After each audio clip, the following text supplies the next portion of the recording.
maganang gums Yes, pwede maging cause ng erectile yes, or dysfunction? even being hypercholesterolemia, no? Maaari kasing, I was thinking na baka yung sinasabing pamamaga ng gums, baka yung infection itself, or bacteria or virus, pumupunta doon sa, sa blood vessel.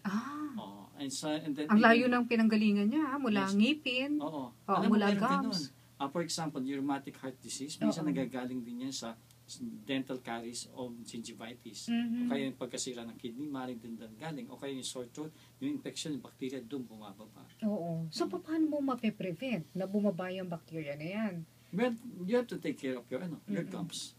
We're talking only about yung periodontitis o gingivitis, no? Kailangan talagang healthy yung gums natin. No? Kasi what are the signs na medyo mahinang gums na kung every time magtutoothbrush ka, nagbe-bleeding, ibig sabihin mahina ang gums mo, may differential, no?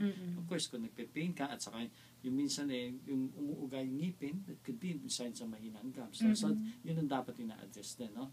So, we mentioned about diabetes, hypertension, even heart disease or gingivitis, mga when caused daw ng organic problem with erectile dysfunction. Paano yung sexually transmitted disease? Can it also cause? Yes. Particularly kung naapektuhan yung nerve, even prostate problem, na maaari din makakos ng erectile dysfunction. Okay. So talagang kawing-kawing na palang problema yan. Kung kunyari, physical ang pag-uusapan. Pero yung psychological, yan nga, ang pwedeng pagmulan, stress. Stress in particular. No? Kasi totoo naman yun, kapag ikaw ay, I'm not speaking of my personal experience. Defensive. Kapag ikaw ay stress o kaya marami kang iniisip, hindi ka rin nagkakaroon ng ganun. No? Of course. Kumbaga that could be your last priority. Meron bang sinasabi na parang trauma sa pamilya o kaya nung kabataan nila meron silang naranasang hindi magandang pangyayari? Yung psychological part, no? Oo.